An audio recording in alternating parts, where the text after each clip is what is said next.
Viewers welcome back to program. Viewers हुण आपां अखीरले segment दे विच पहुंच चुके हैं। सो इस विच आपां गलबात करन जा रहे हैं भारत ते पाकिस्तान दे हवाले नाल कि किस तरह पाकिस्तान ने इस्लामाबाद स्थित भारतीय अंबैसी दे प्रमुख अधिकारी नूं तलब करके और भारत वालों LOC ते लगातार की जा रही गोलाबारी ते सख्त इतराज जिहड़ा है वो जताया है। इस बारे आपां गलबात करांगे और नाल ही ये भी खबर है कि ननकाना साहिब विच बन रहे पाकिस्तान दे सब तो खूबसूरत रेलवे स्टेशन की उसारी जी है वो अंतिम पड़ाव विच है और जिस ते लगभग 23 करोड़ की जी लागत है वो आ चुकी है। इस बारे आप विचार चर्चा करन जावांगे और नाल ही गुरबाणी विचारां की जी सांझ है वो भी तुहाडे नाल पाई जाएगी। सो असीं चाहांगे कि तुसीं साडे नाल इसे तरह ही बने रहना, देखण सुण लई एंड लिखण लई तुहाडा सब दा बहुत बहुत शुक्रिया।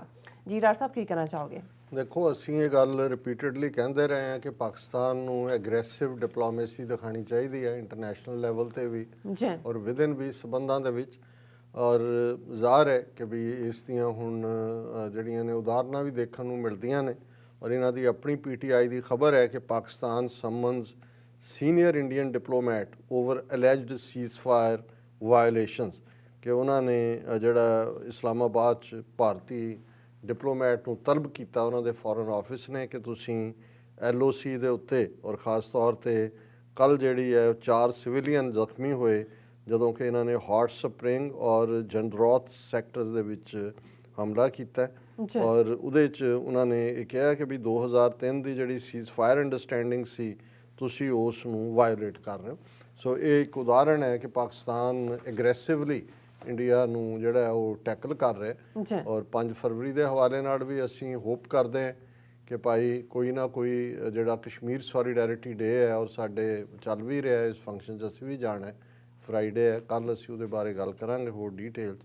ਔਰ ਪਾਕਿਸਤਾਨ 'ਚ ਜਿਹੜੀ ਸਿੱਖਾਂ ਦੇ ਲਈ ਗੁੱਡਵਿਲ ਹੈ ਔਰ ਜਿਵੇਂ ਹਕੂਮਤੀ ਲੈਵਲ 'ਤੇ ਵੀ ਆਮ ਆਵਾਮ ਦੀ ਤਾਂ ਹੈ ਹੀ ਹੈ ਔਰ ਜਿਹੜਾ ਲੱਖਾਂ 'ਚ ਛਪਦਾ ਇੱਕ ਅਖਬਾਰ ਹੈ ਪੰਜਾਬੀ ਦਾ ਉੱਥੋਂ ਅਜੀਤ ਜਲੰਧਰ, ਉਹਨਾਂ ਦੀ ਅੱਜ ਦੀ ਖਬਰ ਸੀ ਕਿ ਸ਼੍ਰੀ ਨਨਕਾਣਾ ਸਾਹਿਬ 'ਚ ਬਣ ਰਹੇ ਪਾਕਿਸਤਾਨ ਦੇ ਸਭ ਤੋਂ ਖੂਬਸੂਰਤ ਰੇਲਵੇ ਸਟੇਸ਼ਨ ਦੀ ਉਸਾਰੀ ਅਖੀਰਲੇ ਪੜਾਅ 'ਤੇ ਔਰ ਇਹ ਨਨਕਾਣਾ ਸਾਹਿਬ ਦੇ ਹਵਾਲੇ ਨਾਲ ਹੈ ਕਿਉਂਕਿ 550 ਸਾਲਾ ਗੁਰੂ ਨਾਨਕ ਸਾਹਿਬ ਦੇ ਪ੍ਰਕਾਸ਼ ਪੁਰਬ ਵੇਲੇ ਇਮਰਾਨ ਖਾਨ ਸਾਹਿਬ ਵੱਲੋਂ ਐਲਾਨ ਕੀਤਾ ਗਿਆ ਸੀ ਉਹਨਾਂ ਦੀ ਰੇਲਵੇ ਮਿਨਿਸਟਰੀ ਵੱਲੋਂ ਕਿ ਨਨਕਾਣਾ ਸਾਹਿਬ ਦੇ ਰੇਲਵੇ ਸਟੇਸ਼ਨ ਨੂੰ ਮਾਡਰਨ ਜਿਹੜਾ ਲੈਵਲ ਦੇ ਉੱਤੇ ਖੂਬਸੂਰਤ ਬਣਾਇਆ ਜਾਏਗਾ, ਕਮਰੇ ਹੋਣਗੇ, ਦੂਸਰਾ ਹੋਏਗਾ। ਔਰ ਮੈਂ ਜਦੋਂ ਅੱਜ ਦੇਖ ਰਿਹਾ ਸੀ ਮੈਂ ਕਿਹਾ ਇਸ ਤਰ੍ਹਾਂ ਦਾ ਤਾਂ ਭਾਰਤੀ ਕਬਜ਼ੇ ਵਾਲੇ ਪੰਜਾਬ ਜਾਂ ਉਸ ਖਿੱਤੇ 'ਚ ਵੀ ਨਹੀਂ ਹੈ ਜਿਹਦੇ 'ਚ ਉਹਨਾਂ ਨੇ ਰੇਲਵੇ ਮੰਤਰਾਲੇ ਵੱਲੋਂ ਇਹ ਕਿਹਾ ਗਿਆ ਵੀ ਇਹ 23 ਕਰੋੜ ਆਲਰੇਡੀ ਉਸ ਦੇ ਉੱਤੇ ਲੱਗ ਚੁੱਕਾ ਹੈ ਔਰ ਇਹ ਮਾਡਰਨ ਆਰਕੀਟੈਕਟ ਨਾਲ ਬਣਾਇਆ ਜਾ ਰਿਹਾ। ਪਾਕਿਸਤਾਨ ਦਾ ਸਭ ਤੋਂ ਖੂਬਸੂਰਤ ਤੇ ਵੱਡਾ ਰੇਲਵੇ ਸਟੇਸ਼ਨ ਹੋਏਗਾ ਔਰ ਇਹਦੇ 'ਚ ਉਹਨਾਂ ਨੇ ਦੱਸਿਆ ਕਿ ਵੀ ਜਿਹੜੀਆਂ ਸਿੱਖ ਸੰਗਤਾਂ ਨਨਕਾਣਾ ਸਾਹਿਬ ਦਰਸ਼ਨਾਂ ਲਈ ਆਉਂਦੀਆਂ ਨੇ ਈਵਨ ਰੇਲਵੇ ਸਟੇਸ਼ਨ 'ਤੇ ਵੀ ਟੈਂਪਰੇਰੀ ਉਹਨਾਂ ਦੀ ਰਿਹਾਇਸ਼ ਤੇ ਆਰਾਮ ਕਰਨ ਲਈ ਕਮਰੇ ਹੋਣਗੇ ਕਿ ਜਦੋਂ ਤੱਕ ਮੇਨ ਜਾਣਾ ਉਹ ਆਰਾਮ ਕਰ ਸਕਣ। ਇਸ ਦੇ ਨਾਲ ਹੀ ਰੇਲਵੇ ਸਟੇਸ਼ਨ 'ਤੇ ਇੱਕ ਵਿਸ਼ਾਲ ਕੀਰਤਨ ਦੇ ਇੱਕ ਹਾਲ ਬਣਾਇਆ ਗਿਆ ਜਿਹੜਾ ਕੀਰਤਨ ਦੇ ਲਈ ਹੋਏਗਾ ਤਾਂ ਕਿ ਜੇ ਗੱਡੀ ਦੇ ਆਉਣ ਦੀ ਉਡੀਕ ਕਰ ਰਹੀ ਹੈ ਸੰਗਤ ਤੇ ਉਹ ਆਪਣੀਆਂ ਧਾਰਮਿਕ ਰਸਮਾਂ ਜਾਰੀ ਰੱਖ ਸਕੇ। ਔਰ ਇਸੇ ਤਰ੍ਹਾਂ ਉਸ ਵੇਟਿੰਗ ਰੂਮ ਦੇ ਵਿੱਚ ਮਾਡਰਨ ਫੈਸਿਲਿਟੀਜ਼ ਵਾਲੀ ਕੰਟੀਨ ਵੀ ਔਰ ਰੇਲਵੇ ਸਟੇਸ਼ਨ ਤੋਂ ਜਨਮ ਸਥਾਨ ਨਨਕਾਣਾ ਸਾਹਿਬ ਤੱਕ ਇੱਕ ਵੱਖਰਾ ਰਸਤਾ ਗੁਰੂ ਨਾਨਕ ਮਾਰਗ ਬਣਾਇਆ ਜਾ ਰਿਹਾ ਤਾਂ ਕਿ ਉਹਨਾਂ ਨੂੰ ਭੀੜ ਭੜੱਕੇ ਵਾਲੇ ਬਾਜ਼ਾਰਾਂ 'ਚੋਂ ਟ੍ਰੈਫਿਕ ਸਮੱਸਿਆ ਦਾ ਸਾਹਮਣਾ ਨਾ ਕਰਨਾ ਪਏ। ਔਰ ਇਸ ਬਾਰੇ ਮੀਡੀਆ ਦੇ ਨਾਲ ਆਸਿਫ ਮਹਿਮੂਦ ਤੇ ਬਾਬਰ ਜਲੰਧਰੀ ਨੇ ਗੱਲਬਾਤ ਕੀਤੀ। ਉਹਨਾਂ ਨੇ ਕਿਹਾ ਕਿ ਰੇਲਵੇ ਸਟੇਸ਼ਨ ਨੂੰ ਅਪਗ੍ਰੇਡ ਕਰਨ ਤੇ ਇਸ ਦੀ ਗੁਰਦੁਆਰਾ ਸਾਹਿਬ ਦੀ ਤਰਜ਼ ਤੇ ਕੀਤੀ ਜਾ ਰਹੀ ਉਸਾਰੀ ਤੇ 23 ਕਰੋੜ ਰੁਪਏ ਦੀ ਲਾਗਤ ਆ ਚੁੱਕੀ ਹੈ ਤੇ ਇਹਦਾ ਕੰਮ ਲਗਭਗ 80% ਮੁਕੰਮਲ ਹੋ ਚੁੱਕਾ ਹੈ। ਸੋ ਜਿਹੜਾ ਉਹਨਾਂ ਨੇ ਸਟਰਕਚਰ ਵੀ ਜਿਵੇਂ ਗੁਰਦੁਆਰਿਆਂ ਦੀ ਡੋਮ ਹੁੰਦੀ ਹੈ ਔਰ ਦੂਸਰਾ ਰੇਲਵੇ ਸਟੇਸ਼ਨ ਦਾ ਸਟਰਕਚਰ ਵੀ ਜਿਹੜਾ ਉਹ ਗੁਰਦੁਆਰਾ ਸਾਹਿਬ ਦੇ ਸਟਰਕਚਰ ਵਾਂਗ ਹੈ। ਸੋ ਮੈਂ ਸਮਝਦਾ ਵੀ ਇਹ ਉਹ ਸਟੈਪ ਨੇ ਜਿਹੜੇ ਲੰਬਾ ਵਕਤ ਉਸ ਹਾਰਮਨੀ ਨੂੰ ਪਿਆਰ ਨੂੰ ਜਿਹੜੀ ਸਾਡੇ ਇਹਨਾਂ ਹਿੰਦੂ ਤਵੀਆਂ ਨੇ 72-73 ਸਾਲ ਜਿਹੜਾ ਨਫ਼ਰਤ ਦਾ ਹੜ੍ਹ ਵਗਾਇਆ ਹੋਇਆ ਸੀ ਇਸ ਵੇਲੇ ਇੱਧਰ ਪਿਆਰ ਦਾ ਸਮੁੰਦਰ ਹੈ। ਹੜ੍ਹ ਤਾਂ ਦਰਿਆਵਾਂ 'ਚ ਆਉਂਦੇ ਨੇ ਤੇ ਇੱਧਰ ਸਮੁੰਦਰ ਹੈ, ਸਮੁੰਦਰ ਦੇ ਵਿੱਚ ਫਿਰ ਸਭ ਕੁਝ ਸਮਾ ਜਾਂਦਾ ਹੈ। ਔਰ ਅਸੀਂ ਕਲੋਜ਼ਿੰਗ ਤੋਂ ਪਹਿਲਾਂ ਜਿਵੇਂ ਰੋਜ਼ਾਨਾ ਰੂਹਾਨੀਅਤ ਨਗੇਟਸ ਆਫ ਸਪਿਰਿਚੁਅਲ ਵਿਜ਼ਡਮ ਉਸ ਦੀ ਵਿਚਾਰ ਕਰਦੇ ਅੱਜ 2 ਸ਼ਲੋਕ ਕਬੀਰ ਸਾਹਿਬ ਦੇ ਅਸੀਂ ਵਿਚਾਰ ਲਈ ਚੁਣੇ ਨੇ। ਇੱਕ ਹੈ ਕਬੀਰ ਮਨ ਸੀਤਲ ਪਿਆ ਪਾਇਆ ਬ੍ਰਹਮ ਗਿਆਨ ਜਿਨ ਜਵਾਲਾ ਜਗ ਜਾਰਿਆ ਸੋ ਜਨ ਕੇ ਉਦਕ ਸਮਾਨ। ਜੀ ਆਪਣੇ ਦਰਸ਼ਕਾਂ ਦੀ ਮੰਗ ਦੇ ਉੱਤੇ ਹੁਣ ਦਰਸ਼ਕ ਜਿੱਥੇ ਗੁਰਮੁਖੀ ਦੇ ਵਿੱਚ ਗੁਰਬਾਣੀ ਲਿਖੀ ਦੇਖ ਸਕਦੇ ਨੇ, ਉਹ ਰੋਮਨ ਦੇ ਵਿੱਚ ਵੀ ਉਹ ਜਿਹੜਾ ਪੜ੍ਹ ਸਕਦੇ ਨੇ ਤਾਂ ਕਿ ਉਹਨਾਂ ਨੂੰ ਜਿਹੜਾ ਈਜ਼ੀ ਰਹੇ।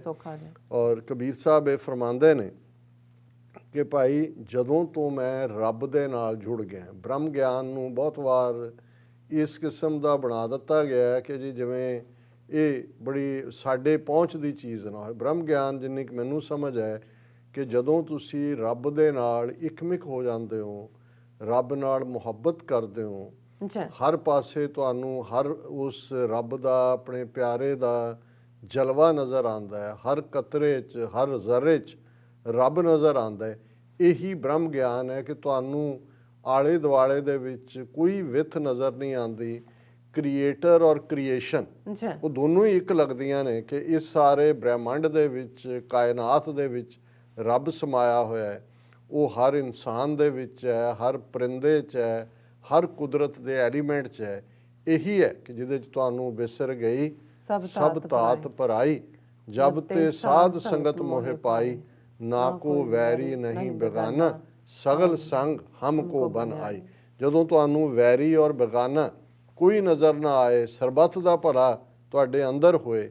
ਇਹ ਔਰ ਕਬੀਰ ਸਾਹਿਬ ਕਹਿੰਦੇ ਨੇ ਕਬੀਰ ਮਨ ਸੀਤਲ ਭਇਆ ਪਾਇਆ ਬ੍ਰਹਮ ਗਿਆਨ, ਕਿ ਜਦੋਂ ਦਾ ਮੈਨੂੰ ਇਹ ਬ੍ਰਹਮ ਦਾ ਗਿਆਨ ਹਾਸਲ ਹੋਇਆ ਹੈ, ਰੱਬ ਦੀ ਕੁਰਬਤ ਮਿਲੀ ਹੈ, ਰੱਬ ਦੇ ਨਾਲ ਇਕਮਿਕਤਾ ਮਿਲੀ ਹੈ, ਮੇਰਾ ਮਨ ਠੰਡਾ ਹੋ ਗਿਆ। ਮੇਰੇ ਅੰਦਰ ਕੋਈ ਤਪਸ਼ ਨਹੀਂ ਹੈ, ਕੋਈ ਡਿਜ਼ਾਇਰਸ ਦੀ ਅੱਗ ਨਹੀਂ ਹੈ, ਕੋਈ ਆਨੰਦ ਦਾ ਜਿਹੜਾ ਮੈਨੂੰ ਕੋਈ ਬੇਆਰਾਮ ਨਹੀਂ ਕਰਦਾ, ਕੋਈ ਮੈਂ ਗੁੱਸੇ ਦੇ ਵਿੱਚ ਨਹੀਂ ਹੈ, ਕੋਈ ਈਗੋ ਨਹੀਂ ਹੈ ਜਿਹੜੇ ਮੇਰੇ ਅੰਦਰ, ਕੋਈ ਹਉਮੈ ਮੈਨੂੰ ਨਹੀਂ ਜਿਹੜੀ ਦੁਖੀ ਕਰਦੀ।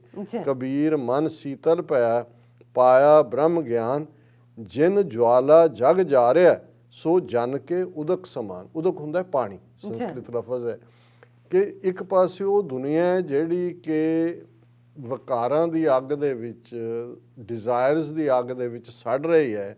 ਜਿਨ ਜਵਾਲਾ ਜਗ ਜਾ ਰਿਹਾ, ਜਿਹਨੂੰ ਬਾਬਾ ਫਰੀਦ ਨੇ ਫਰਮਾਇਆ ਸੀ ਕਿ ਫਰੀਦਾ ਮੈਂ ਜਾਣਿਆ ਦੁੱਖ ਮੁਝ ਕੂ ਦੁੱਖ ਸਬਾਇਆ ਜਗ ਉਚਰੇ ਚੜ ਕੇ ਦੇਖਿਆ ਘਰ ਘਰ ਇਹ ਅੱਗ, ਕਿ ਚਾਰ ਚਫੇਰੇ ਡਿਜ਼ਾਇਰਸ ਦੀ ਅੱਗ ਦੇ ਵਿੱਚ ਦੁਨੀਆ ਸੜ ਰਹੀ ਹੈ। ਤੇ ਕਬੀਰ ਸਾਹਿਬ ਕਹਿੰਦੇ ਨੇ ਕਿ ਮੇਰਾ ਮਨ ਸੀਤਲ ਹੈ, ਠੰਡਾ ਹੈ, ਮੇਰੇ ਲਈ ਇਹ ਅੱਗ ਪਾਣੀ ਵਾਂਗ ਹੈ, ਮੈਨੂੰ ਪਾਣੀ ਲੱਗਦੀ ਹੈ। ਔਰ ਦੂਸਰਾ ਸ਼ਲੋਕ ਹੈ ਕਬੀਰ ਸਾਰੀ ਸਿਰਜਣਹਾਰ ਕੀ ਜਾਣੈ ਨਾਹੀ ਕੋਏ ਕਹਿ ਜਾਣੈ ਆਪਨ ਧਨੀ ਕਹਿ ਦਾਸ ਦੀਵਾਨੀ ਹੋਏ। ਉਹਨਾਂ ਨੇ ਕਿਹਾ ਕਿ ਭਾਈ ਇਹ ਜਿਹੜੀ ਸਾਰੀ ਕ੍ਰੀਏਸ਼ਨ ਹੈ ਇਹ ਸਿਰਜਣਹਾਰ ਦੀ ਹੈ, ਉਸ ਰੱਬ ਦੀ ਹੈ ਜਿਹਨੇ ਇਹ ਸਾਰੀ ਧਰਤੀ ਜ਼ਮੀਨ ਖਲਕਤ ਇਹ ਸਾਰੀ ਪੈਦਾ ਕੀਤੀ ਹੈ, ਸਾਜੀ ਹੋਈ ਹੈ। ਸਾਰੀ ਦਾ ਮਤਲਬ ਸਾਜੀ ਹੋਈ, ਕਿ ਇਹ ਸਾਰੀ ਕਾਇਨਾਤ ਇਹ ਦੁਨੀਆ ਉਸ ਸਿਰਜਣਹਾਰ ਰੱਬ ਦੀ ਸਾਜੀ ਹੋਈ ਹੈ।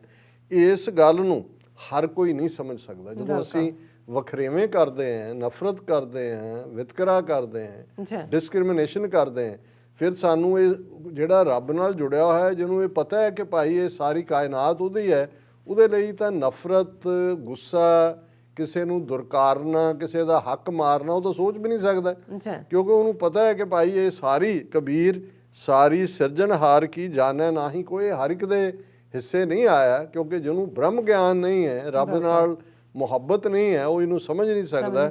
ਕਹਿ ਜਾਣੈ ਆਪਨ ਧਨੀ ਕਹਿ ਦਾਸ ਦੀਵਾਨੀ ਹੋਏ, ਕਿ ਭਾਈ ਜਿਹੜਾ ਉਸ ਦੀ ਹਜ਼ੂਰੀ 'ਚ ਰਹਿੰਦਾ ਹੈ ਰੱਬ ਦੀ, ਉਸ ਦੇ ਹਾਜ਼ਰ ਨਾਜ਼ਰ ਉਸ ਰੱਬ ਨੂੰ ਜਾਣਦਾ, ਉਹੀ ਜਾਣਦਾ। ਕਹਿ ਜਾਣੈ ਆਪਨ ਧਨੀ ਕਹਿ, ਉਹੀ ਉਹਨੂੰ ਹੀ ਇਹ ਪ੍ਰਤੀਤ ਹੁੰਦਾ ਕਿ ਭਾਈ ਮਾਇਆ ਤੋਂ, ਇਸ ਅੱਗ ਤੋਂ, ਡਿਜ਼ਾਇਰਸ ਦੀ ਤਾਂ ਹੀ ਬਚਿਆ ਜਾ ਸਕਦਾ ਹੈ ਜੇ ਉਸ ਰੱਬ ਦੇ ਨਾਲ ਜੁੜਿਆ ਜਾਏ, ਰੱਬ ਦੀ ਇਬਾਦਤ 'ਚ ਹੋਈਏ, ਰੱਬ ਦੀ ਖਲਕਤ ਜਿਹੜੀ ਬਣਾਈ ਹੋਈ, ਖਾਲਕ ਖਲਕ ਮੈਂ ਖਾਲਕ ਪੂਰ ਰਿਓ ਸਭ ਥਾਈ, ਇਹੀ ਬ੍ਰਹਮ ਗਿਆਨ ਹੈ। ਜਦੋਂ ਤੁਹਾਨੂੰ ਇਹ ਸਮਝ ਆ ਜਾਏ ਕਿ ਖਾਲਕ ਬਣਾਉਣ ਵਾਲਾ, ਜਿਹਦੇ ਲਈ ਕਬੀਰ ਸਾਹਿਬ ਨੇ ਸਿਰਜਣਹਾਰ ਲਫ਼ਜ਼ ਇਸਤੇਮਾਲ ਕੀਤਾ ਹੈ, ਸਿਰਜਣਾ ਕ੍ਰੀਏਟ ਕਰਨਾ ਹੈ, ਕਿ ਜਿਹਨੂੰ ਇੱਕ ਥਾਂ ਕਬੀਰ ਸਾਹਿਬ ਦਾ ਇਹ ਫਰਮਾਨ ਹੈ ਕਿ ਭਾਈ ਇਹ ਜਿਹੜੀ ਹੈ ਇਹ ਮਾਟੀ ਹੈ, ਇਹ ਮਿੱਟੀ ਜਿਹੜੀ ਹੈ, ਜਿਵੇਂ ਮਿੱਟੀ ਦੇ ਭਾਂਡੇ ਘੁਮਾਰ ਬਣਾਉਂਦਾ ਹੈ, ਇਵੇਂ ਸਾਜੀ ਸਾਜਣ ਹਾਰੇ।